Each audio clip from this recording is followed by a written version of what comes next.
Mesdames, Messieurs, au nom de la section du génie civil de la Haute École d'ingénierie et d'architecture de Fribourg, permettez-moi de vous souhaiter une cordiale bienvenue pour cette conférence sur la stratégie et la mise en œuvre de la maintenance des infrastructures du réseau des routes nationales. Un chiffre, 107 milliards. C'est le montant qu'il faudrait investir à ce jour pour remplacer dans son intégralité le réseau des routes nationales suisses, soit un peu plus de 2200 km. Préserver l'état de ce patrimoine est donc essentiel et nécessite des moyens financiers et techniques importants. Ce soir, nous avons la chance d'accueillir Philippe Scher, qui nous partagera son expérience et son savoir-faire dans la mise en place de cette stratégie de maintenance. Ayant effectué une scolarité non loin d'ici au Collège Saint-Michel, Philippe Scher est ingénieur diplômé de l'École polytechnique fédérale de Lausanne. Entré en 2009 au sein de l'Office fédéral des routes, il occupe depuis 5 ans le poste de responsable du domaine de gestion de projet. Monsieur Scher, à vous la parole. Voilà, merci Marc-Antoine pour l'introduction. Bonjour à toutes, bonjour à tous. Donc c'est un plaisir et un honneur pour moi de me retrouver devant vous pour vous parler de la maintenance du réseau autoroutier suisse. Donc c'est un sujet vaste, on pourrait en discuter je pense pendant de nombreuses heures. Moi je vais me contenter de vous parler de la maintenance du réseau autoroutier. Donc quand on parle de maintenance, c'est vraiment l'aspect de maintenir l'état actuel ou de rétablir l'état actuel du réseau des infrastructures. Donc je ne vais pas partir dans des discussions sur des aménagements, sur des améliorations ou autres types de mesures qu'on pourrait mettre en place ou qui sont mises en place, comme l'utilisation des bandes d'arrêt d'urgence actives ou autres. Je vais vraiment me contenter de parler de la maintenance. Voilà, au niveau de la présentation, donc il y a pas mal de points, je vous rassure, certains points, ça va aller très vite. Mais voilà, je vais quand même passer en revue un petit peu ces différents domaines-là pour donner un petit peu le cadre et parler des défis et de comment on va mettre en œuvre la maintenance, de comment on met en œuvre la maintenance au niveau de l'Office fédéral des routes. Voilà. Si je pars vraiment avec la base, on a la Constitution fédérale. Donc la Constitution fédérale, dans son article 83, dit clairement que la Confédération assure la création et puis surtout la construction et puis l'entretien et l'exploitation des routes nationales. C'est-à-dire que la Confédération en supporte les coûts et puis elle peut confier ces tâches-là, externaliser ou les faire elle-même.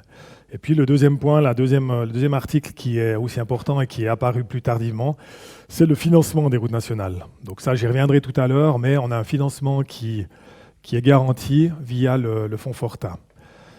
Le deuxième document qui est important, c'est la loi sur les routes nationales. Et cette loi nous donne, à l'article 49, elle nous dit que les routes nationales et leurs installations doivent être retenues, exploitées selon des principes économiques, de telle façon qu'un trafic sûr et fluide soit garanti et puis qu'on puisse autant que possible emprunter sans restriction. Donc on va dire que ça donne clairement le cadre, ça donne les objectifs qu'on doit atteindre pour la maintenance de nos routes nationales. Et là aussi, j'y reviendrai, ces éléments-là, ces objectifs-là finalement, j'y reviendrai tout à l'heure, puisque c'est des objectifs, on va dire, forts. La loi sur les routes nationales, c'est un élément qui est impératif pour nous. Voilà, au niveau du réseau, on a ici le réseau des routes nationales suisses. On voit ce réseau, il est séparé en 5 zones, puisque c'est les zones géographiques qui permettent le traitement, la gestion des projets. On a une division par filiale, avec 5 filiales. Et puis, donc, moi, je suis basé à la filiale des Savaillés. Et c'est depuis là qu'on gère tout le réseau de routes nationales pour la Suisse romande. Donc, c'est tout ce qui est en bleu sur la carte. Et puis, depuis 2020, on a récupéré encore quelques tronçons de routes qui étaient jusqu'à 2020, des routes cantonales, et puis qui sont venus se rajouter au réseau de routes nationales qu'on doit gérer. Et ça aussi, ça a un impact, donc j'y reviendrai quand même aussi tout à l'heure. Voilà, au niveau de l'organisation, on va dire, et du réseau, ce slide-là, c'est pour vous montrer, pour vous expliquer finalement que le réseau et la maintenance se fait sur un réseau qui est existant. Et ce réseau existant, il a été construit il y a pas mal de temps. Donc là, on voit le tout premier tronçon. Donc c'est pas en Suisse romande, mais c'est en Suisse alémanique, un tout premier tronçon. Donc fin des années 50, années 60, on est arrivé du côté de la Suisse romande. Et puis, on a énormément de choses qui sont construites années 60, 70, 80. Donc on a un réseau qui est relativement vieillissant, qui a été construit selon certaines normes, selon des standards qui étaient différents d'aujourd'hui. Donc ça aussi, c'est une donnée de base, c'est un élément extrêmement important pour nous dans le cadre de notre maintenance. Si on regarde maintenant le réseau actuel, et notamment le trafic. Donc on a vu avant l'image avec un trafic qui était clairement pas du tout celui qu'on a actuellement. Donc là, on voit les charges de trafic qui sont représentées ici sur ce schéma.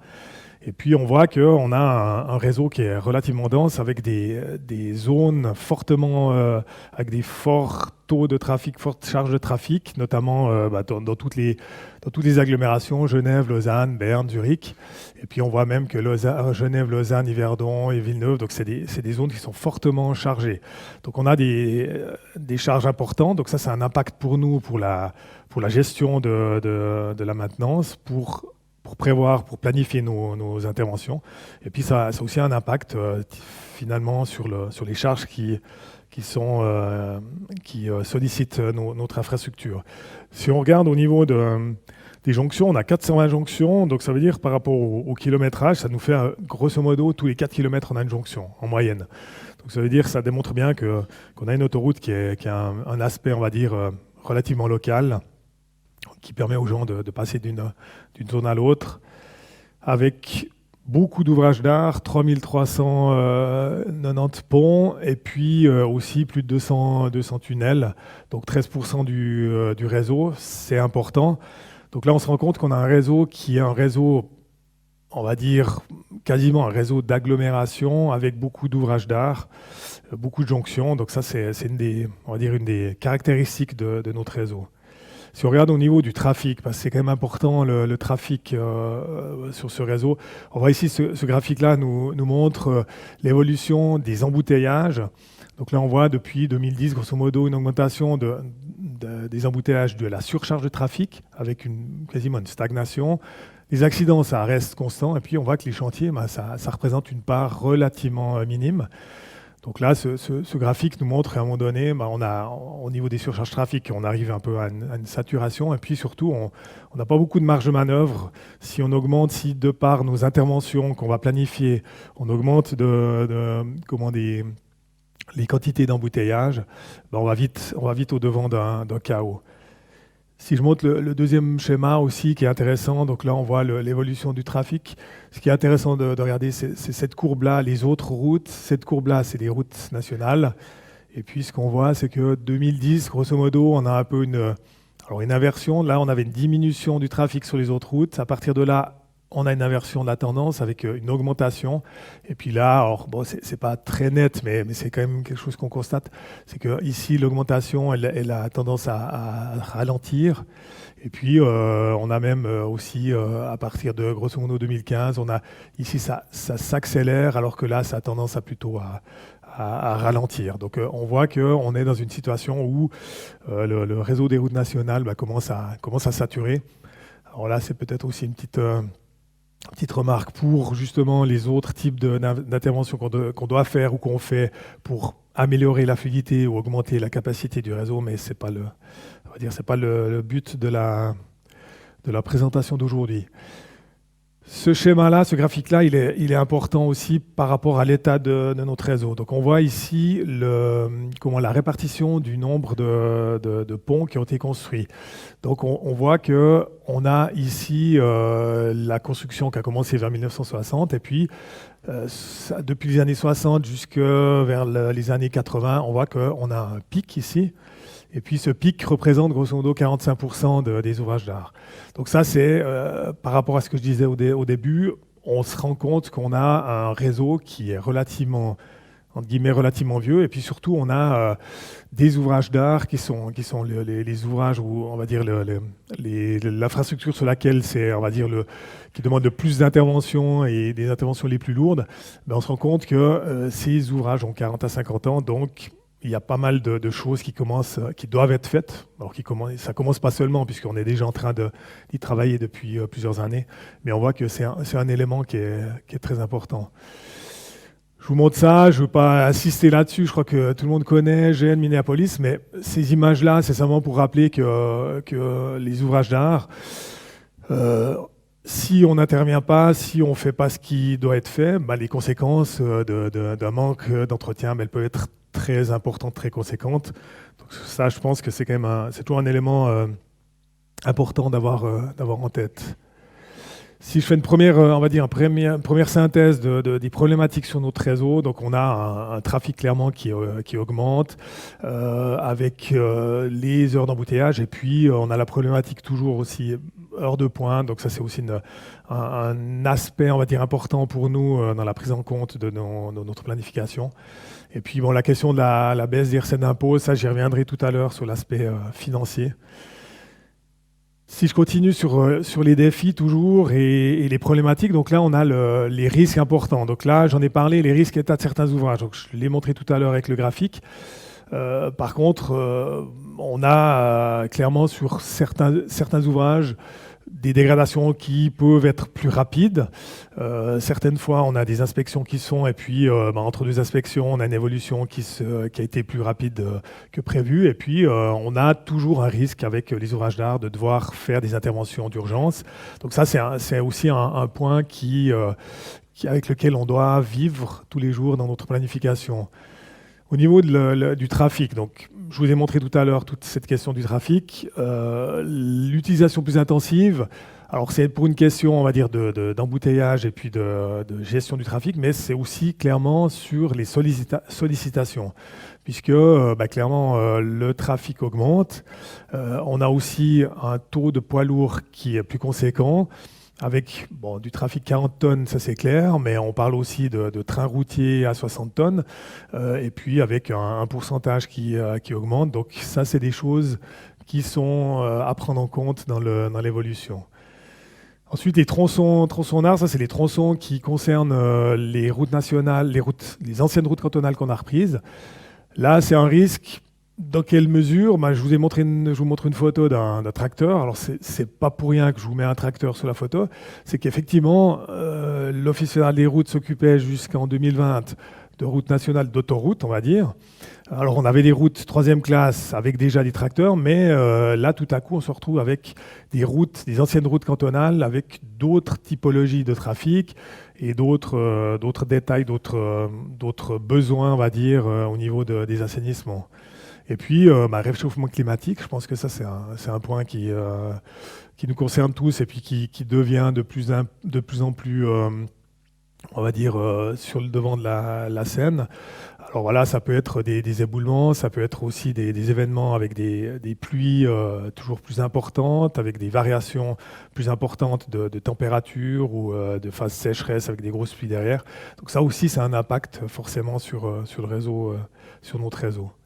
Et puis ces défis-là, alors je passe sur les opportunités. On a certaines opportunités qui s'offrent à nous. Alors en termes d'organisation et de structure, c'est clair que tous ces aspects, ces risques nous poussent à réfléchir et à envisager des solutions. Donc en termes d'organisation, c'est clair que l'OFRU, on se doit de penser à des mises en œuvre d'organisation, on va dire, adaptées par rapport aux problématiques qu'on a, avec des spécialistes qu'on doit acquérir en fonction des nouveautés qui s'offrent à nous. Donc ça, c'est des choses qui sont sur la table. Au niveau de la surveillance, je reviendrai après sur la partie état des lieux, mais en termes de surveillance, on a des opportunités d'améliorer encore la surveillance. Là, j'ai illustré ça avec un drone. Et puis, innovation technique, là aussi j'y reviendrai vers la fin de la présentation. Je montrerai aussi un certain nombre de cas pratiques. Alors là, je vous ai montré, alors ça c'est le Astra Bridge, pour ceux qui connaissent. Je ne vais pas m'attarder là-dessus, c'est simplement sur le principe de l'innovation que je vous montre ça. Donc on se doit, à l'Office fédéral des routes, de trouver des solutions pour pour justement prendre en compte ces différents aspects, ces différents éléments que je vous ai montrés tout à l'heure, trafic, dégradation, etc., les attentes des personnes, des politiques. Donc on essaie de trouver des solutions. Et puis après, les technologies numériques, là aussi c'est un thème en soi, mais je vais pas tellement m'attarder là-dessus.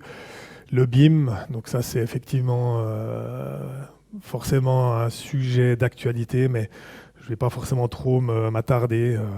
Ce n'est pas le sujet, pas l'objet de la présentation d'aujourd'hui. Voilà, je reviens sur l'aspect financier. Donc, Forta, j'en ai parlé tout à l'heure, on a un fonds de 3 milliards qui est, on va dire, à disposition. Il est voté, revoté régulièrement, et puis ce fonds, il est à disposition pour un certain nombre de dépenses. Donc là, au niveau des dépenses, on a les projets d'agglomération, routes, pistes cyclables, chemins pour piétons, bus, train, tram. Donc on voit qu'on n'a pas que, c'est pas que pour les routes. Et puis au niveau des routes nationales, alors là, on a l'exploitation, on a ici l'entretien qui arrive, aménagement, extension de la capacité et puis achèvement du réseau. Donc on voit qu'on a quand même toute une palette de mesures qui sont, ou de travaux qui sont prévus via ce Forta. Et puis les recettes, c'est principalement surtaxe sur les huiles minérales, vignette autoroutière, impôt sur les véhicules, etc., etc. Donc là, on a un certain nombre de choses qui entrent dans ce pot. La question du financement via les huiles minérales, c'est clair qu'avec les véhicules électriques, c'est quelque chose qui va devoir se discuter. Ça se discute déjà avec d'autres types d'autres types d'impôts qui vont permettre de continuer d'alimenter ce fonds Forta.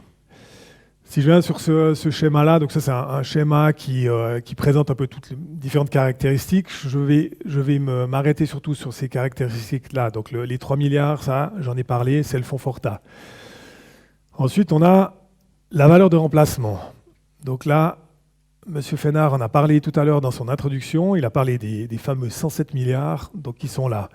Ça, ces 107 milliards, ça correspond à la valeur de remplacement. Et ça, cette valeur de remplacement, c'est un élément qui est finalement assez important, voire essentiel, on va dire, en termes d'estimation des besoins financiers qu'on a au niveau de la maintenance du réseau, puisque cette valeur de remplacement, ça correspond en fait à la valeur qu'on devrait investir aujourd'hui pour remplacer la totalité du réseau des routes nationales.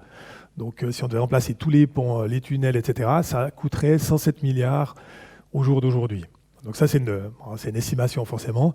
Mais par contre, ça permet de savoir de quoi on parle, puisque quand on entretient un réseau ou quelque chose d'existant, il faut savoir qu'est-ce qu'on a entre les mains et combien ça coûte. Si on fait une estimation, donc ça c'est une estimation, on va dire, qui se fait pour pouvoir assumer et entretenir, maintenir un réseau en suffisamment bon état. Donc ce chiffre de 1,2% est donné, c'est la littérature qui le donne. Alors nous on est à 1,2 milliard, bon, c'est un petit peu moins que le 1,2%, mais voilà, c'est en 2021 on avait 1,2 milliard. Après il y a des adaptations qui sont faites aussi par rapport au réseau des routes cantonales qui viennent se rajouter, mais grosso modo, on voit qu'on est dans le tir par rapport à ce montant-là de la valeur de remplacement. On est grosso modo dans le tir au niveau du financement. Voilà, si je montre, je ne vais pas m'attarder trop longtemps, ça c'est la planification au niveau de la filiale d'Estavayer. C'est rapidement, là j'ai mis une barre qui correspond grosso modo pour la filiale d'Estavayer à 200, entre 200 et 300 millions, vers 250 millions. Ça correspond grosso modo au montant qu'il faudrait investir pour la filiale d'Estavayer en termes d'entretien. Donc c'est théorique, hein. Là on est dans de l'ordre de grandeur, mais ça permet de se rendre compte des montants qu'on doit avoir et des montants qu'on a. Donc on voit que au début de la reprise, là on était 2011-12, on était trop bas, donc ça veut dire clairement on était en dessous de ce qu'on devait investir. Et puis après, on voit qu'on a augmenté. Après, dans ces années-là, on voit qu'on va augmenter. Alors ça, c'est prévisionnel, hein, donc c'est clairement des chiffres qui vont être réévalués en fonction d'avancement. Et puis là-dedans, dans la barre bleue, on a encore toute une partie d'aménagement. La barre orange, c'est tout ce qui est les goulets d'étranglement, etc. Mais donc on voit on est relativement conforme par rapport à ce qu'on doit avoir par rapport au niveau de l'entretien. Voilà, donc si je viens au niveau de l'état des lieux, donc là maintenant, on va s'intéresser un petit peu à l'infrastructure et l'état des lieux. Donc cette valeur d'emplacement, je ne vais pas trop m'attarder, j'en ai parlé. Donc c'est une quantification et ça permet d'estimer les besoins financiers, donc de manière globale. Et puis après, c'est clair que cette valeur de remplacement, donc ça c'est une valeur, on va dire, globale. Par contre, le réseau des routes nationales, il est composé de toute une série d'ouvrages et puis d'ouvrages différents qui ont des sollicitations différentes, qui sont composés de matériaux différents, et puis du coup, ils ont des durées de vie qui sont différentes. Et on voit qu'on a 15 à 25 ans. 15 ans, c'est typiquement les couches, les enrobés, couches de roulement, et puis on va jusqu'à 100 ans pour l'infrastructure. Donc on voit qu'on a et 10 ans, ça c'est les équipements d'exploitation, l'électromécanique. Donc on voit qu'on a une variabilité très forte dans cette durée de vie. Donc c'est clair que du coup, en fonction de ça, on a les investissements qui se font en fonction de ces durées de vie au fur et à mesure du vieillissement de l'infrastructure. Au niveau de l'Office fédéral des routes, donc là on a un système d'état des lieux. Donc là, on a des relevés, des inspections qui se font, donc c'est tous les 5 ans, des inspections principales. Après, entre deux, il y a des inspections qui peuvent se faire selon nécessité ou des contrôles, on va dire, spécifiques. Mais globalement, on a tout le réseau se fait et inspecté tous les 5 ans. Et puis ça, c'est fait donc par des bureaux d'ingénieurs à qui on donne les mandats. Et puis, ça se fait de manière continuelle. Donc là, après, on a la gestion au niveau des bases de données Mistra, mais je vais pas entrer dans ce détail-là. Au niveau de l'évaluation, donc on a cette évaluation qui va se faire sur tous les ouvrages. Et puis, si je viens ici sur ce tableau-là qui est intéressant, ça permet de voir un petit peu où on se situe, nous, à l'Office fédéral des routes. Donc là, on voit que typiquement, sur la note d'état moyenne, on a une note d'état de 1,74. Voilà. Donc, et on a une note d'état moyenne visée de 1,76. Donc ça, c'est un peu ce qu'on devrait avoir pour on va dire qu'on soit bien. Si on est beaucoup plus haut, donc plus on monte, moins c'est bon. Donc si on est trop haut, ça veut dire qu'on a trop d'ouvrages qui sont en mauvais état. Donc là, on voit qu'on est bien dans ce tir-là. Et puis, on voit que tunnel, chaussée, alors il y a des variabilités, mais je pense que ce n'est pas forcément déterminant. Tunnel peut-être un peu moins bon, chaussée un peu meilleure, mais j'ai envie de dire c'est pas forcément déterminant à ce niveau de précision-là. Et puis, en termes de répartition, on voit qu'on a cette répartition entre les différentes classes. Et puis, ça, c'est les valeurs cibles. Donc, on voit que typiquement, nous, on a beaucoup classe 2, 1, 2, et puis 3 moins, et puis 4 très peu. Et on voit que par rapport à la cible, on va dire qu'on est bien, puisque dans les classes 3, 4, 5, qui sont les classes finalement les plus critiques, on est relativement bien. On est à chaque fois en dessous de la valeur cible. Donc ça, j'ai envie de dire, c'est une bonne chose. Voilà, donc ça c'est vraiment quelque chose qui nous permet d'avoir une vision. Et puis là, on a le tableau qui récapitule un peu valeur d'emplacement, l'état entre chaussée, ouvrage d'art, tunnel, électromécanique. Et puis après, les dépenses, les fameux, donc on a les fameux 107 millions qui devraient, les 107 millions, ils sont ici en valeur de remplacement. Et puis ça, c'est la valeur de ce qu'on investit. Et puis, donc là, les 107 milliards, pardon, et là, les 1 million 200 000, donc on arrive, 120 millions, pardon, je vais y arriver. Et puis donc, on voit la répartition ici, chaussée, ouvrage d'art. Donc, on voit qu'on a certaines variabilités, mais globalement, on est relativement bon. Si je viens maintenant sur cet état des lieux, donc comme j'ai dit, inspection, donc on a une vision qui est effectuée sur tout le réseau.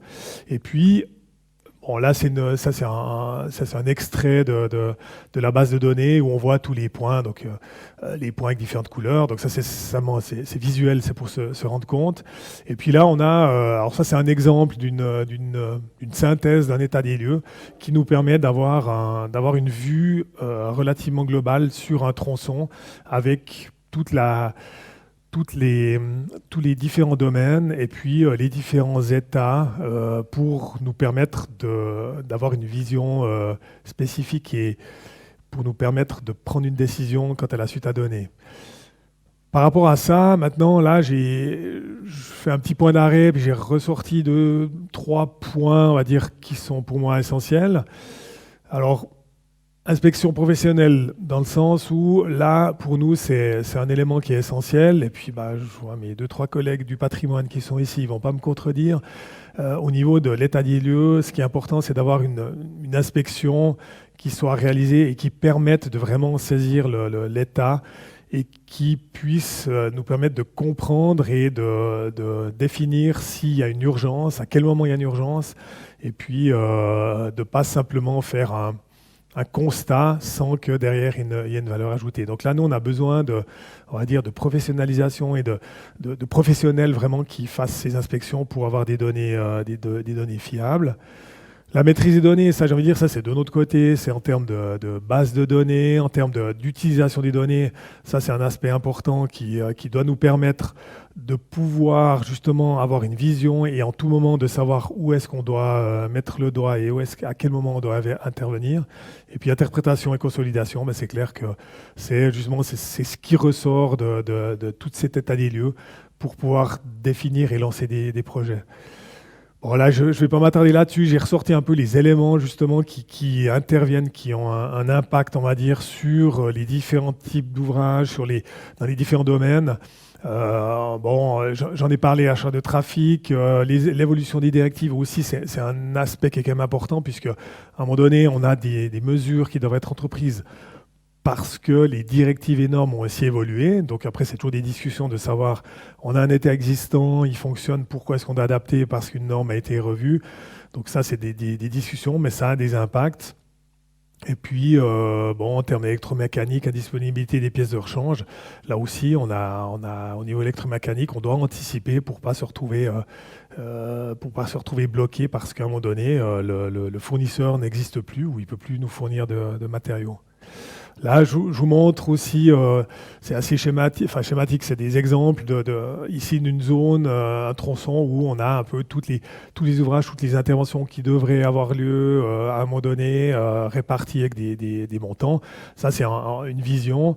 Et après, sur cette base-là, on va faire, donc là, on a un exemple d'une évaluation ou d'une optimisation d'une intervention où on a typiquement un mur de soutènement sous lequel on a une problématique qui a été relevée. Et puis après, on évalue, on regarde dans quelle mesure on doit intervenir de suite. Est-ce que des mesures, on va dire à court terme, peuvent permettre de déplacer le curseur et de plus être dans une zone rouge. Donc ça, c'est une analyse de risque et puis de se déplacer de cette zone rouge pour pouvoir dire, OK, on fait une mesure simple à court terme et ça nous permet de tenir plus longtemps. Donc ça, c'est des choses qui se font. Voilà, si je viens maintenant sur la planification, donc sur la planification en elle-même, je vous sors là on va dire les objectifs, le but à atteindre. Donc, si finalement vous vous rappelez de ce que je vous ai montré et lu par rapport à la loi sur les routes nationales, on voit qu'on reprend grosso modo ces éléments-là. Donc moins de chantiers, moins d'entraves au trafic sur les routes nationales. Donc ça, c'est un but quand même en soi. Quand on fait la maintenance, optimisation de l'utilisation des ressources financières, ça c'est clairement un but aussi, puisque les ressources, elles sont là, mais elles ne sont pas infinies. Et puis, à un moment donné, on doit aussi optimiser cette utilisation. Liaison routière sûre et fonctionnelle à long terme. Donc ça, c'est un peu le but premier de la maintenance. Garantie de la capacité des routes nationales. On a vu avec le trafic, nous, on doit s'assurer qu'on ne crée pas de goulets à un moment donné.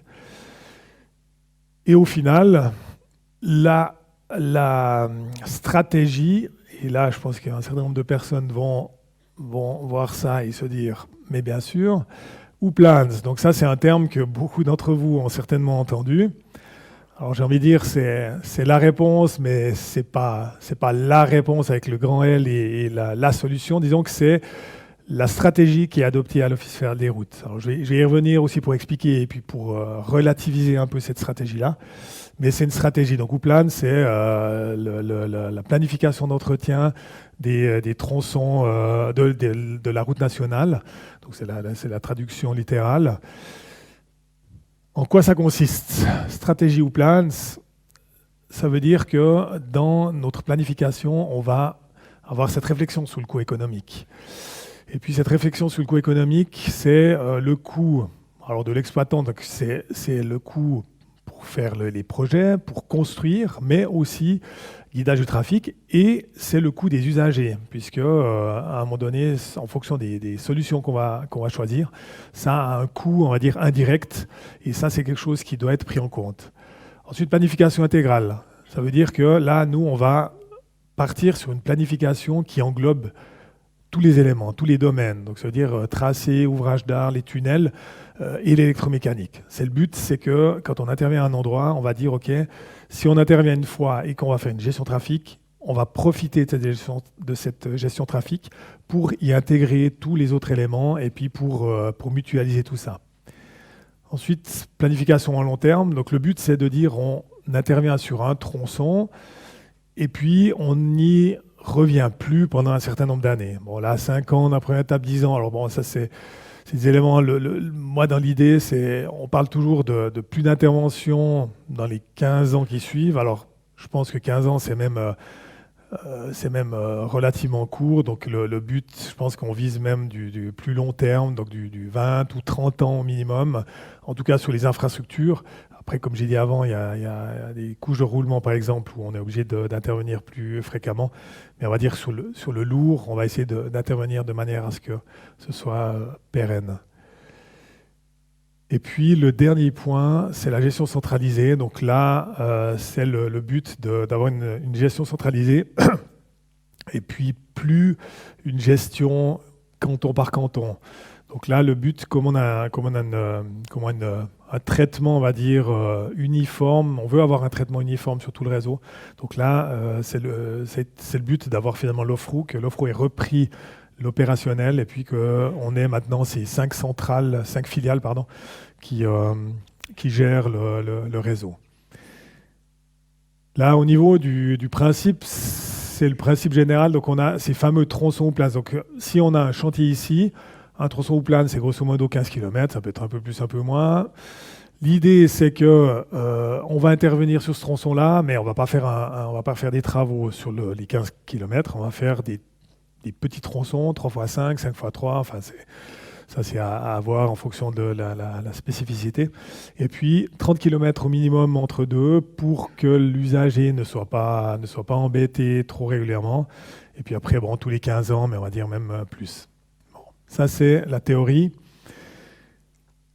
La pratique, c'est que on a un certain nombre de mesures qui doivent être anticipées, mais ça, je vais revenir tout à l'heure. Si je finis on va dire cette stratégie ou plans, on a un certain nombre d'éléments qui sont à prendre en compte par rapport à cette stratégie pour diminuer les perturbations. Donc là, on est toujours dans cette optique-là, puisque cette maintenance du réseau, c'est un réseau qui est en service. Et ça, c'est quand même le point toujours essentiel. Donc on doit prendre en compte le fait qu'il y a du trafic sur le réseau. Donc là, pour faire nos mesures d'assainissement, on va essayer déjà d'y mettre les mesures d'aménagement. Donc s'il y a d'autres types de mesures, on va essayer de vraiment tout englober. Et puis après, on va essayer de prendre certaines mesures, travail de nuit. Alors c'est uniquement si on réduit le nombre de voies, parce que clairement, réduire le nombre de voies de jour, c'est pas possible. Mieux plus long et moins douloureux que rapide et douloureux. Alors on pourrait se dire, finalement, on fait une opération un peu coup de poing, et comme ça, on fait rapidement, et puis une fois que c'est réglé, c'est réglé. Mais le rapide et douloureux pourrait très rapidement devenir rapide et très très très douloureux, puisque on se rend compte que dès qu'on ferme une voie de jour, ça devient le chaos.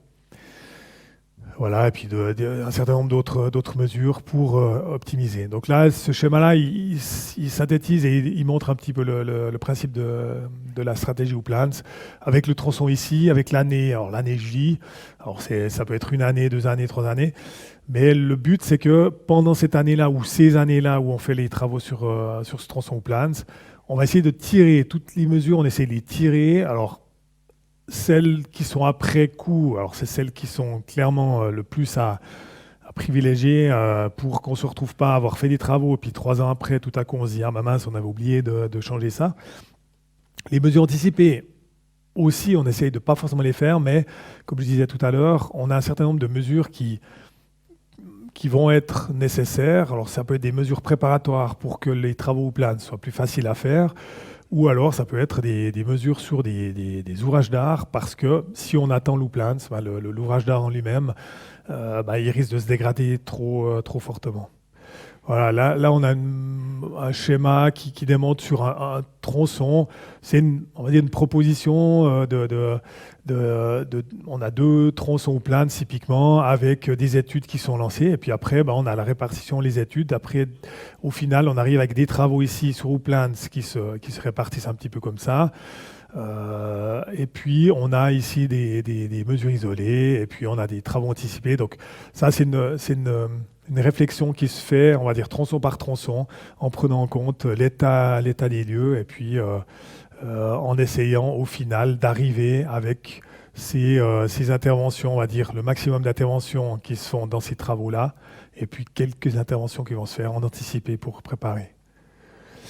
Voilà, si je viens maintenant, ça c'était sur la planification générale, et si je viens sur la planification ou sur l'intervention à proprement parler au niveau des projets.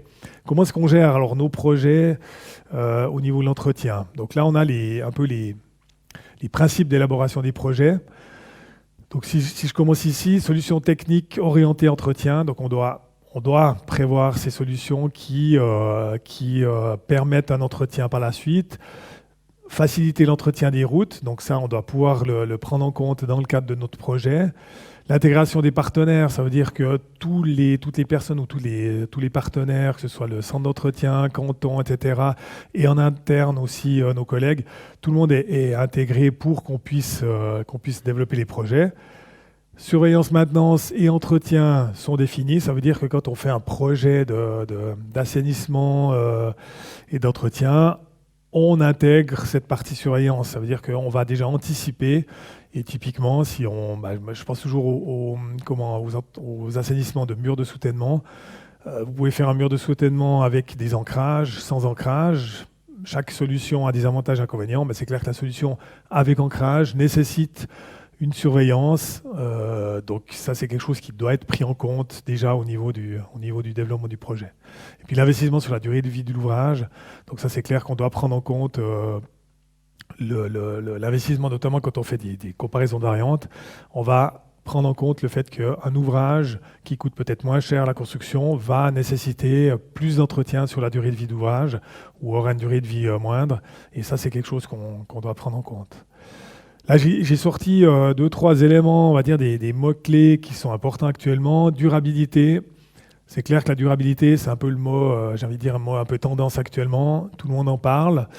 On essaye d'en faire quelque chose. Donc, ça veut dire que nos projets, maintenant, on doit vraiment intégrer cette notion de durabilité pour pouvoir réduire l'impact de nos projets, de nos chantiers et de nos ouvrages, on va dire, sur l'environnement. Ensuite, si je continue, solution robuste et éprouvée. Donc ça, c'est un élément, alors c'est peut-être en contradiction après avec un autre terme, mais de base, une solution robuste, éprouvée, c'est des choses, ça fonctionne. Donc là aussi, je pense qu'on se doit de ne pas toujours réinventer la poudre, mais c'est pas toujours la meilleure solution, mais ça reste un élément qu'on doit avoir en tête. Contrôle possible, ça je crois que c'est clair pour les ingénieurs qui sont spécialisés dans les ouvrages d'art ou autres. C'est un élément qui est toujours essentiel.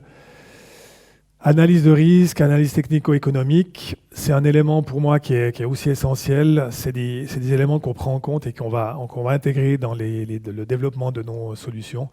C'est de comparer d'un point de vue technico-économique et de faire une pesée des intérêts. Et ça, c'est un élément qui est absolument essentiel. Et on arrive au terme réflexion. Alors quand je dis réflexion, c'est pas la réflexion du bruit sur une part anti-bruit, c'est bien la réflexion de l'ingénieur.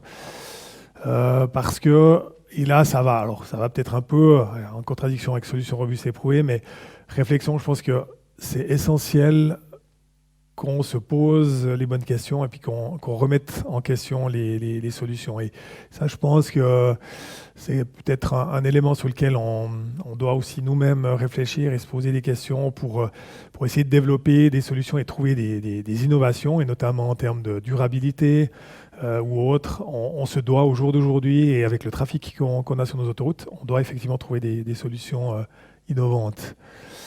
Bon, là, je vais aller assez vite parce que ça reprend un petit peu on va dire le principe. Donc, la construction, donc les solutions moindre coût, point de vue technique, on a une norme standard, mais on doit prendre ça en compte. Et puis après, on a cette réflexion sur l'entretien préventif ou curatif. Donc ça, j'en ai parlé un petit peu avant, de savoir est-ce qu'on intervient avant que le problème arrive ou est-ce qu'on attend et puis on intervient par la suite. Donc ça, ces éléments-là peuvent être pris en compte dans des analyses technico-économiques pour voir laquelle des deux solutions est finalement préférable entre intervenir tout de suite ou attendre. Voilà, le petit processus, c'est un processus que j'avais vu au moment où je suis arrivé à l'Ofru, mais il est intéressant parce que c'est un processus d'optimisation. Donc c'est finalement le processus qu'on utilise régulièrement ou tous les jours finalement dans nos projets. C'est que, comme je vous ai dit tout à l'heure, donc on a le trafic, il y a des perturbations trafic. Durée des travaux, forcément, on essaie de minimiser. Coût de construction, on veut optimiser, on l'a dit. Contenu, donc ça, c'est la technique. On a des normes, on a des exigences. Et puis sécurité, alors ça, c'est clair, sécurité, trafic, travailleurs. Donc ça, j'ai envie de dire, ce point-là, il est non négociable. Et puis après, avec ça, c'est un processus d'optimisation dans lequel on va essayer d'optimiser chaque point. Et c'est clair que si on optimise en durée des travaux, on réduit la durée des travaux, ça va forcément... où ça peut avoir un impact sur le trafic, ça peut perturber plus le trafic. Peut-être ça va réduire les coûts ou inversement. Et puis, voilà, donc on voit qu'on est chaque fois, chaque élément, chaque exigence va peut-être aller en contradiction d'une autre. Si je viens maintenant au niveau des leviers, donc ça c'est que je mets levier, c'est un peu les éléments sur lesquels on peut travailler et puis on a un impact. J'ai séparé ça en trois. Donc on a choix du mandataire entreprise, organisation du projet et puis optimisation du projet. Donc là, si je prends le premier, choix du mandataire ou des mandataires de l'entreprise, donc là on a les marchés publics. Donc ça c'est clair que actuellement on est lié à cette procédure-là. Mais par contre, on a un certain nombre quand même de marge de manœuvre. Donc c'est au niveau des critères. On a les critères durabilité, fiabilité. Donc ça, c'est des choses sur lesquelles on est en train de travailler actuellement. Donc on y vient pour essayer de pousser les mandataires, les entreprises à aller dans ces directions-là, vers la durabilité. Et aussi pour finalement choisir le meilleur mandataire par rapport à la spécificité. Donc là aussi, si je mets, alors on a le cahier des charges, estimation des heures, ça c'est une question toujours ouverte. Donc je pense qu'on peut en discuter et j'imagine que si on en discute à l'apéro après, chacun aura son avis par rapport à ces questions-là. Méthode aussi, quelle méthode appliquer? Là, si on parle de réduction de CO2, par exemple, au niveau des entreprises, qu'est-ce qu'on applique comme méthode pour contrôler ça? Comment est-ce qu'on fait pour mettre un critère? Donc là, j'ai envie de dire, on a un levier ici, mais on a encore un certain nombre de choses, un certain nombre de questions. Mais on a un bras de levier par rapport à ça. Au niveau de l'organisation du projet, donc allotissement, spécialistes experts, donc groupement contre spécialistes. Là aussi, c'est un élément qui est, on va dire, essentiel dans la planification et dans le choix qu'on fait, nous, à l'Ofru, de savoir est-ce qu'on va prendre plutôt des spécialistes et puis se retrouver avec des bureaux très spécialisés, mais avec beaucoup de bureaux, ce qui va nous compliquer la tâche aussi en termes d'organisation, ou alors est-ce qu'on fait plutôt un groupement, un gros groupement. Donc ça, c'est des questions qui sont toujours ouvertes et puis auxquelles on n'a pas forcément la réponse, mais auxquelles on réfléchit et puis auxquelles on essaie d'amener des réponses adaptées. Responsabilité, ça je pense c'est aussi un élément essentiel de définir les responsabilités et puis de s'assurer que les responsables assument leurs responsabilités. Si je viens maintenant au dernier point, optimisation du projet, puis ça me fera la transition vers la dernière partie, remise en question, ça j'en ai parlé. Je pense que c'est pour moi un élément quand même essentiel parce que j'en discutais encore hier avec une collègue sur nos projets et sur notre manière aussi de travailler. Donc on a parfois des projets ou des séances où on discute et finalement on se rend compte qu'on part un petit peu sur parfois des solutions entre guillemets toutes faites ou alors on n'envisage pas certaines possibilités. Et là je pense que c'est essentiel pour la profession et puis pour les ingénieurs aussi pour que le métier reste attractif, et puis il l'est, mais justement, c'est toujours en étant critique, et puis en essayant de trouver des solutions. Innovation, donc là, j'en parle, je vais montrer des exemples après. Et puis le temps, je pense que ça c'est une question, c'est plutôt au niveau des bureaux d'ingénieurs. La question du temps, je pense que si tout le monde avait suffisamment de temps, on aurait beaucoup de bonnes solutions, ça j'en suis convaincu. Voilà, maintenant, on est dans une situation où on a un petit peu de peine à trouver suffisamment d'ingénieurs, donc le temps nous manque. Donc ça, c'est aussi un élément un peu critique. Voilà, je vais venir pour la fin sur quelque chose de plus visuel. Donc c'est des exemples d'interventions qu'on fait. Donc voilà, assainissement Pont-Cornalac, Midi Flyover. Donc là, situation, on a un ouvrage. On voit ici la problématique, c'est toujours les bordures qui sont abîmées avec des infiltrations d'eau, bordures préfabriquées. On a déjà dû couper ici parce qu'il y a des éléments qui tombaient. Infiltration au niveau de la dalle. Là, on a fait des géoradars qui nous ont permis de confirmer, confirmer cette problématique, d'estimer aussi des taux de chlorure. Voilà les interventions qui sont prévues. Donc bon, ça c'était une variante, mais l'intervention qui a été faite finalement, c'est ce genre d'intervention-là, donc avec un sillage et puis on refait toute la bordure. Et puis là, on voit typiquement, c'est les problématiques qui se posent à nous. Donc on voit ici en haut, donc c'est les interventions, les 3 étapes d'intervention qu'on doit faire, donc qu'on fait en temps normal. Donc ça veut dire qu'on dévie le trafic bleu qui va dans ce sens-là d'un côté, trafic de l'autre côté, voilà, puis on intervient ici. Ensuite, on dévie le trafic, on intervient là, on fait la même chose de l'autre côté. Puis après, on intervient au milieu en éclatant le trafic. Et au final, on a, quand on superpose tout ça, on a la zone ici, rose, qui représente la zone qui ne peut pas être traitée en déviant le trafic de manière conventionnelle. Donc là, on a dû rechercher des solutions. Et puis là, typiquement, on a mis en place la solution de Midi Flyover. Donc c'est des plaques. C'est un système de plaques qui passe par-dessus. Et puis, l'idée, c'est que chaque nuit, on va ouvrir les plaques, travailler sur cette zone-là, donc avec le trafic de nuit qui peut être dévié de l'autre côté. Et puis après, chaque matin, on remet les plaques. Donc là, on voit le système. Et puis, ici, on voit typiquement les plaques qui sont enlevées. À chaque fois on a une autogrue qui vient à chaque fois enlever les plaques pour qu'on puisse travailler chaque nuit. Là, il travaille sur les joints, mais après, il travaille aussi sur la zone centrale qui n'a pas pu être traitée. Donc ça, c'est des solutions qui sont recherchées. Là, on a la solution du flyover, c'est un peu le même style, mais ça, c'est un système qui est mis en place et qui reste. Donc, on voit qu'on a le trafic qui passe ici dessus, et puis les ouvriers peuvent travailler dessous. Là, on voit typiquement, c'est sur le pont sur la Podèse où on avait mis ce flyover, et puis là, on a non seulement on a travaillé sur le joint, mais on a aussi travaillé sur la culée pour refaire toute la culée. Toujours sur Venchèbre, donc là, on a traitement d'un ouvrage. Donc ça, c'est le passage inférieur de la jonction de Chèvre, où là aussi, jonction de Chèvres, donc on a cet ouvrage avec des évidements, et puis problématique, c'est qu'à l'époque, ça a été construit avec faible enrobage, et puis on a des chlorures dans le béton, et puis non seulement en haut, mais du fait qu'on avait des infiltrations ici dans l'évidement, ben, on a des chlorures qui sont allées à peu près dans toute l'épaisseur. Donc là, évaluation, donc là je ne vais pas entrer dans le détail, mais évaluation de la solution remplacement ou solution de traité, parce qu'on peut faire un traitement avec anode et puis essayer de traiter ça.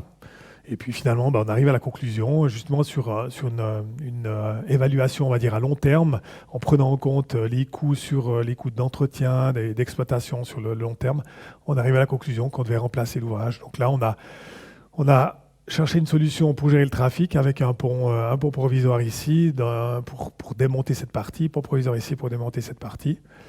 Et puis on voit ici la réalisation, donc ça c'est sur place. Et puis ben, on voit ça c'est l'autoroute, ça c'est la chaussée qui va direction du Valais, qui va normalement comme ça. Et puis on voit que là on a fait une déviation ici pour pouvoir démonter le pont ici, avec le pont provisoire qui vient là. Et puis c'était fait d'un côté, c'est fait de l'autre côté. Donc là on a dû trouver des solutions à ce niveau-là pour pouvoir démonter. Là c'est la construction du nouvel ouvrage. Ensuite, sur Roche B, là, on a aussi toujours ces problématiques d'infiltration. Hein, on voit l'état du béton.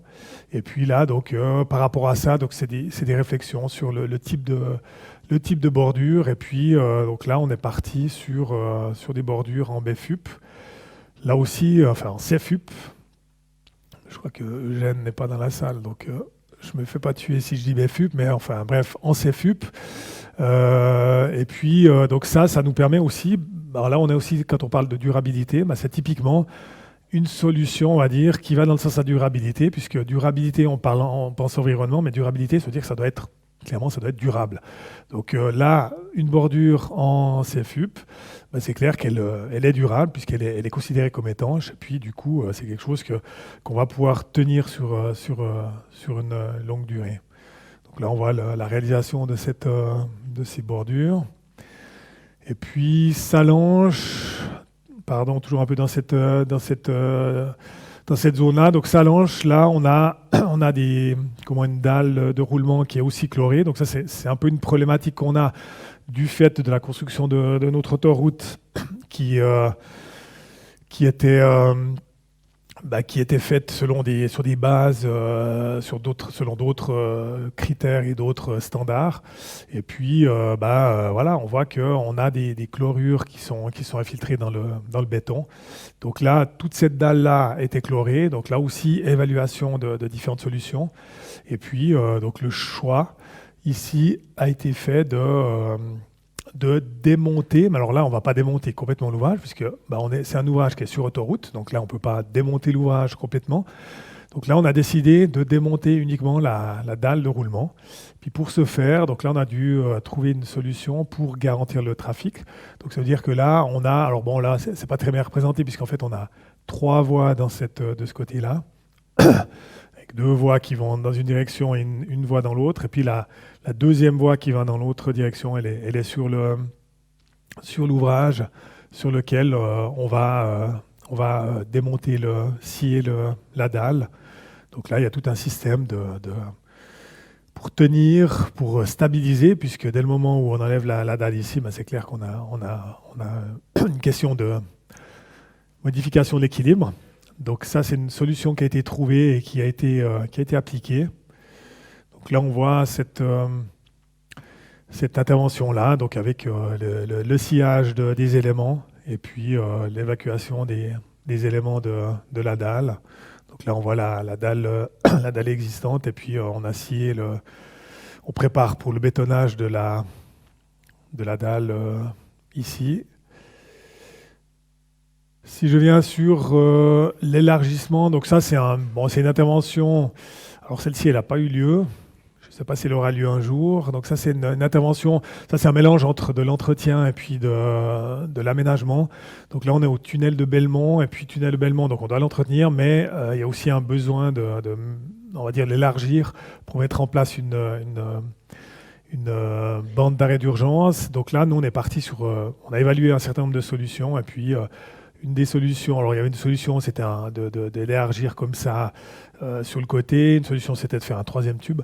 Puis finalement, la solution qu'on a validée, c'est cette solution avec la solution élargie autour du tube et puis surtout une protection avec un portique. Donc là, on a un portique qui va être enfilé dans le tube. On va faire l'élargissement tout autour. Et puis, on va construire le nouveau tube autour. Donc là, on voit, ça c'est quelque chose qui a été fait, mais pas chez nous. Ça, c'est en Italie. Et donc, on allait visiter le chantier, hein, comme quoi on peut toujours s'inspirer des autres quand ils ont des bonnes idées. Et puis, on allait voir sur place. Donc, et là, on a le portique avec un élargissement qui se fait, donc un creusement de la partie élargie. Avec là, ils ont mis en place des éléments préfabriqués, mais après, ça peut être du béton coulé en place ou autre. Alors, voilà, j'ai dit la conclusion, mais il manque... Ouais, alors bon, je vais arriver directement à la conclusion, mais j'ai encore 2 autres présentations que je devais avoir. Mais bref, ça nous fera un petit peu plus de temps pour l'apéro.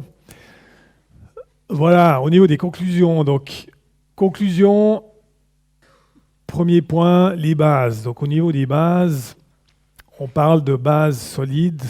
Donc, c'est les bases par rapport à la planification, par rapport à notre état des lieux. Donc là, on a maîtrise de l'état des lieux. Ça, je pense que c'est l'élément principal. On va dire, c'est ce qui nous permet par la suite de planifier au bon moment, de planifier les bonnes choses, d'avoir du coup des objectifs clairs pour aussi permettre de travailler avec les auteurs de projets pour savoir dans quelle direction on va aller et qu'est-ce qu'on veut faire. Ça, je pense que c'est le premier élément. Remise en question, je l'ai dit plusieurs fois, je pense que c'est un élément essentiel. Esprit critique pour toujours se poser la question, est-ce que la solution qu'on a envisagée est la bonne ? Est-ce qu'on a d'autres solutions qui sont plus pertinentes, qui sont alors moins chères, qui sont plus durables ? Donc ça, c'est absolument essentiel de garder cet esprit critique au niveau de l'ingénieur. Donc orienter solution, ça veut dire que, bah oui, on doit pas simplement se dire, ok, bah oui, je travaille pour essayer pour développer quelque chose. On doit vraiment penser la solution, à quoi elle va nous servir et dans quel but je le fais et qu'est-ce que je veux atteindre comme résultat. Et puis après, le dernier point, et puis bah là, je pense que c'est bien qu'on soit ici à l'école d'ingénieurs, ressources adaptées et formées. Je pense que c'est absolument essentiel puisque on se rend compte que tout ce qu'on fait, notamment à l'Office fédéral des routes, on le fait en externalisant beaucoup de choses. Donc on mandate beaucoup de bureaux d'ingénieurs, ce qui veut dire qu'on a besoin de ces ressources. Donc là, attirer les jeunes. Alors voilà, il y a un certain nombre de jeunes, vous êtes ici, donc on va dire c'est plus vous qu'on doit attirer puisque vous avez déjà fait ce choix de devenir ingénieur civil, mais c'est important que vous le restiez pour ceux qui auraient des envies de faire autre chose. Et puis c'est important aussi de motiver finalement les autres. Là, j'ai essayé de montrer un petit peu 2-3 exemples. Donc, je pense que même au niveau de la maintenance, là, on ne parle pas de construire des nouveaux ponts. Alors oui, ça peut être aussi des nouveaux ponts si on en démolit, mais il y a énormément de réflexions, énormément de choses à faire. C'est varié. Donc là, on a vraiment tout pour bien faire. Et puis, c'est important qu'on continue à former les jeunes. Et puis, formation adaptée, bah là, c'est aussi important que la formation se fasse aussi dans la maintenance. Donc là, du coup, je parlais avant de Eugène Bruvillers qui est à la retraite, et puis du coup, la question se pose sur la suite. Comment ça va évoluer? Comment est-ce qu'on va continuer à former les étudiants? Parce que là, on a vu que ces questions d'entretien, d'assainissement, c'est des questions assez spécifiques. Et puis, on a besoin de compétences vraiment spéciales. Et bah, là, nous, actuellement, à l'Office fédéral des routes, on travaille avec, alors j'ai pas sorti le chiffre, mais on a énormément de projets. Donc, c'est des centaines de millions en termes d'auteurs de projets qui sont dépensés, ouais, peut-être pas des centaines de millions, mais des dizaines de millions chaque année pour des bureaux d'ingénieurs. Donc, ça fait énormément de gens qui travaillent sur nos projets. Donc, ça veut dire que là, nous, on a toujours besoin de ces compétences-là. Voilà, du coup, je finis 1 heure, pile poil. Je finis même un peu plus tôt parce que j'ai coupé 2 présentations. J'ouvre la parole, la séance maintenant aux questions. Je ne sais pas si... Merci.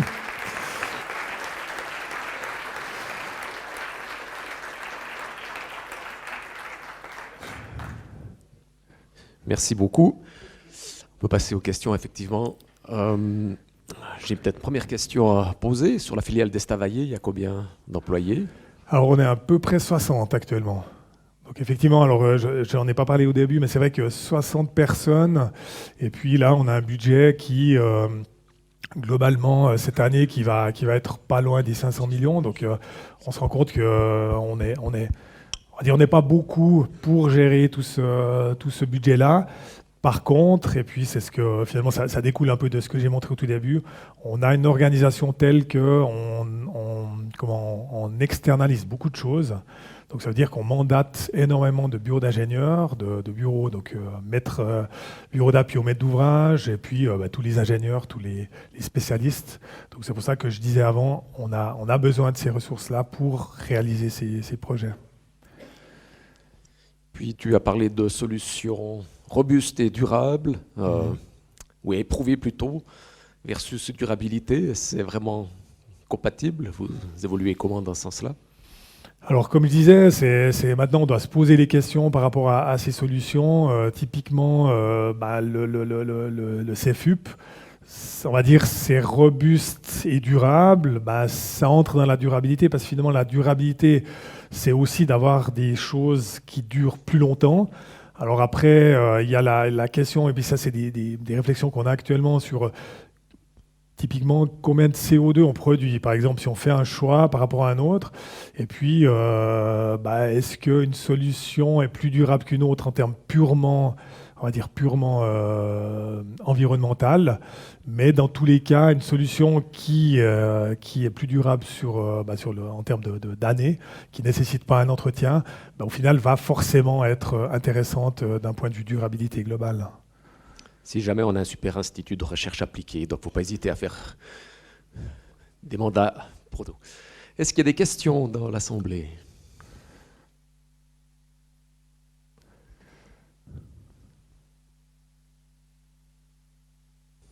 Tout a été très clair. Ah, une main qui se lève au fond.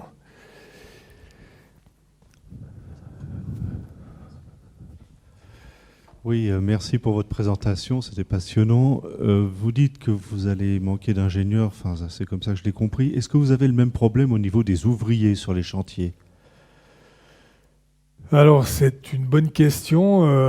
J'ai vu qu'il y avait 2-3 entrepreneurs qui étaient par là. Je dois avouer que là, je suis un peu moins au clair sur la situation. Je sais qu'il y a des réflexions, maintenant des discussions aussi sur l'école technique, hein, ça va évoluer, mais ça, je ne sais pas si tu peux en parler. Donc, j'ai l'impression que des gens, il y en a toujours. Mais je pense que globalement, actuellement, les métiers techniques, de manière générale, alors on parle génie civil, mais dans tous les métiers techniques, je pense que on a quand même un peu plus de peine à trouver du monde. Les gens ont un petit peu tendance actuellement à partir dans des, je sais pas comment on appelle ça, ces métiers marketing, économie, etc. Non, mais c'est le constat que je fais. Donc moi, j'essaie de prêcher pour ma paroisse, mais c'est vrai que c'est actuellement un petit peu plus difficile. Donc j'imagine que oui, au niveau ouvrier, je pense que aussi. Ouais. Ah, un entrepreneur lève la main, il va pouvoir nous répondre.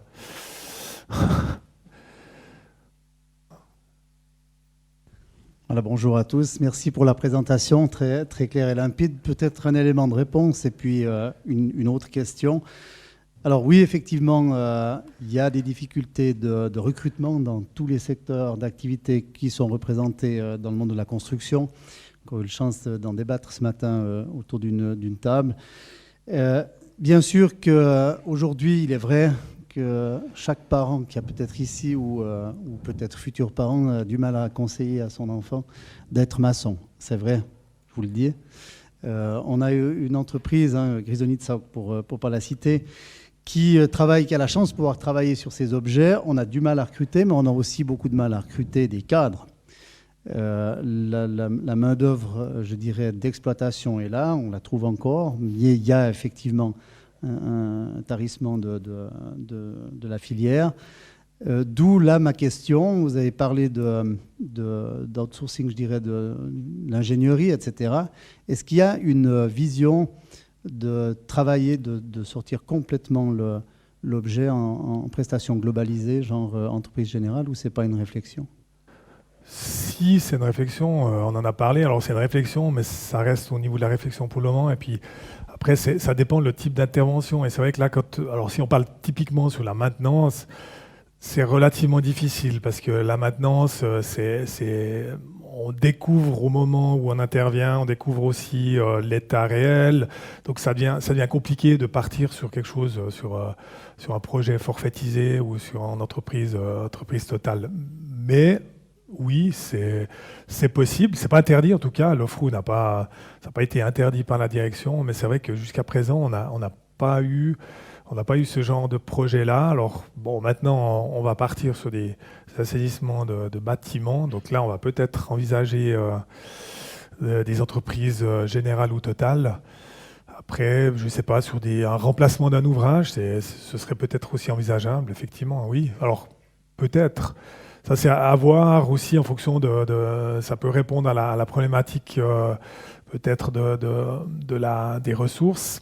Après, finalement, j'ai envie de dire, ça répond oui et non, puisque c'est des ressources qui sont utilisées différemment. Mais les ressources, on en aura toujours besoin. Donc voilà, le problème reste fondamentalement, le problème reste là. Donc on doit s'assurer de trouver des ressources. Est-ce que vous avez encore des questions? Sinon, je vous montre très rapidement encore juste pour finir, s'il n'y a plus de questions, ça me prend encore peut-être 5 minutes.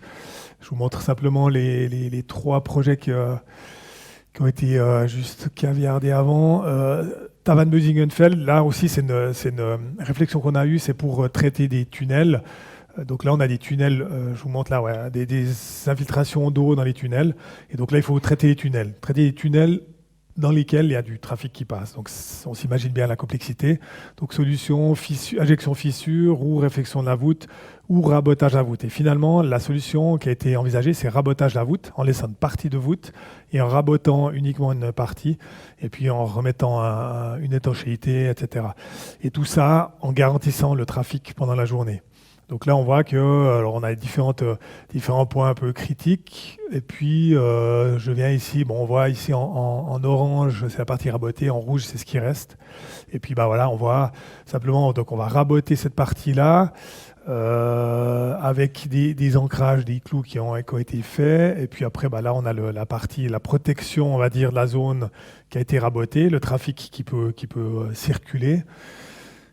Et puis après, on vient réaliser, donc ici, on vient réaliser l'étanchéité et puis le bétonnage. On est ici avec le bétonnage.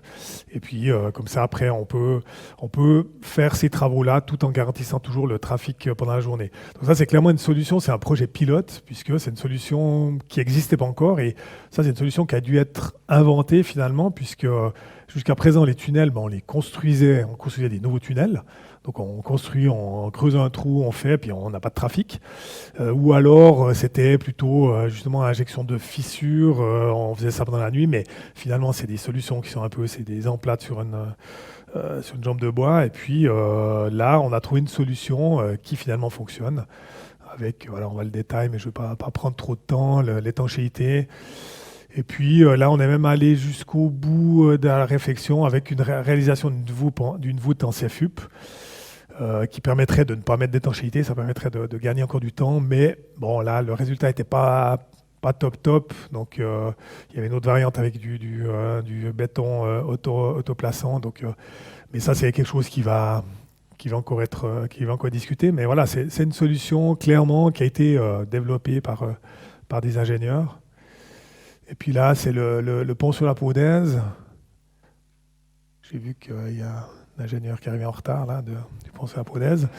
Mais je dénonce personne. Et puis donc là, on a assaini ce pont. Donc on avait toujours ces problématiques, infiltration, fissures, etc. Et puis donc là, ouais, on était avec l'AZETA 4, alors pas tout l'ouvrage, mais des parties d'ouvrage. Et puis donc là, on a fait toute une série de renforcements. En plus, on est dans une zone de glissement ici. Donc là, on va la partie glissement. Donc là, sur la partie glissement, là aussi, il y a eu des réflexions, puisque au départ, là, on a des ancrages. La première solution, c'était une solution un peu sac à dos, comme on dit, où on renforce, on met une quantité d'ancrages phénoménaux, où c'est comme un sac à dos, où ça vous tire en arrière, puis vous essayez de retenir. Et finalement, il y a une solution d'ingénieur qui a été proposée avec un puits bloquant pour éviter que ça vienne appuyer contre les fondations de la pile. Et puis, donc là, on voit avec le système de drainage. Et puis là, ça, c'est l'intervention, toujours comme d'habitude. Donc là, c'est la problématique ici. Donc on va intervenir là-dessus. On devait aussi légèrement élargir le tablier. Et puis du coup, alors si j'arrive à avancer, voilà. Donc là, on a la solution qui a été proposée, donc avec la bordure, et puis avec des béquilles. Et puis là aussi, donc proposition du bureau d'ingénieur, donc c'est de mettre des béquilles en CFUP. Et puis là, donc il y a une série des essais qui ont été faits d'ailleurs à l'école pour le système ici on va dire d'accrochage ou de fixation, puisque là c'est un système de fixation purement mécanique. C'est vraiment par appui que ça tient. Donc là aussi, c'est une solution, on va dire, qu'on espère durable avec du CFUP qui nécessite pas d'entretien. Et puis, justement, la notion d'entretien, elle intervient là, puisque si on fait des béquilles métalliques, on doit intervenir pour traiter par rapport vis-à-vis de la corrosion. Là, on part du principe que nos béquilles en CFUP, elles ne posent pas de problème. Pour pré-contre additionnel qui a été rajouté. Et puis, voilà, des renforcements. Donc là, on voit l'appui ici. Et puis, là, un renforcement à l'intérieur. Puis ça, c'était justement ce que je vous ai montré tout à l'heure. Donc là, on a toute la zone qui a été refaite, démolie et reconstruite pour pouvoir accéder. Donc on devait refaire les joints, mais comme l'accès au niveau de la culée n'était pas garanti, on ne pouvait pas aller contrôler. Donc là, on a refait toute la culée pour avoir un accès qui soit vraiment optimal pour faire l'entretien par la suite. Donc là, on voit. Et puis après, viaduc de Chillon, je vais aussi aller un peu plus vite. Ça, c'est la construction, mais c'est pas le but. Voilà. Puis on voit des dalles relativement minces, des infiltrations. Ici, ça c'est une photo, vous l'avez déjà vu tout à l'heure, mais c'est la photo du viaduc de Chillon, donc on voit un peu l'état. Puis là, toujours ces infiltrations.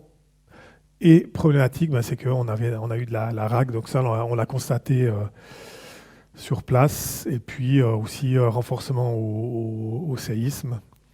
Donc ça c'est aussi, quand on dit par rapport à l'évolution des normes, c'est vrai que voilà, séisme, je ne sais plus quel collègue me disait, le séisme... C'est pas nouveau, les séismes, ça existe depuis toujours.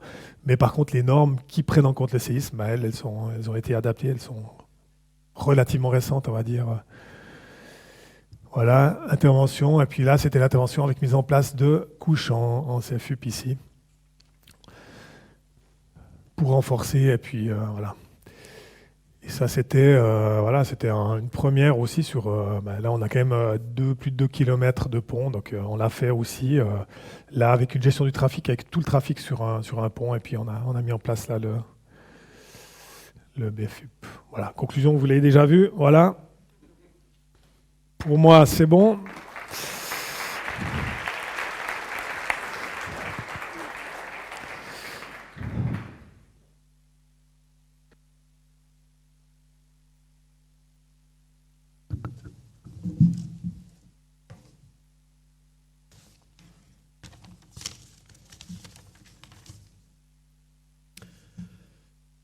Je voudrais tout d'abord vous remercier d'avoir assisté à cette conférence si nombreux sur la maintenance du réseau autoroutier suisse. Nous avons eu l'opportunité de constater de l'importance de cette maintenance continue de nos autoroutes pour assurer la sécurité et la fluidité du trafic. Notre orateur a abordé les défis que cette maintenance peut poser, tels que le coût élevé et la nécessité de maintenir le trafic pendant les travaux. Il a également présenté les différentes stratégies pour faire face à ces défis, y compris l'utilisation de technologies innovantes et la coopération entre les nombreux acteurs impliqués dans ces nombreuses tâches.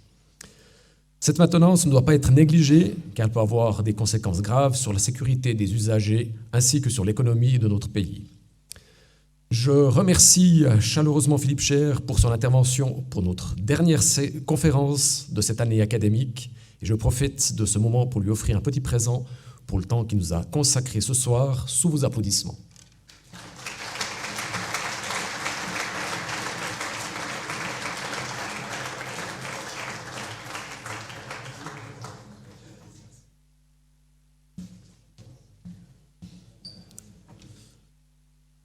Nous allons redémarrer un nouveau cycle de conférences le mercredi 11 octobre prochain. On a un petit peu d'avance, on peut déjà prendre note. Où nous aurons le plaisir d'accueillir M. François Pignat, directeur de la Société du tunnel du Grand Saint-Bernard. Il viendra nous présenter cet ouvrage clé de l'infrastructure suisse reliant le canton du Valais à la vallée d'Aoste en Italie. Ce tunnel routier de 5,8 km de long, construit à une altitude d'environ 1900 mètres, représente un défi technique pour les ingénieurs et les constructeurs.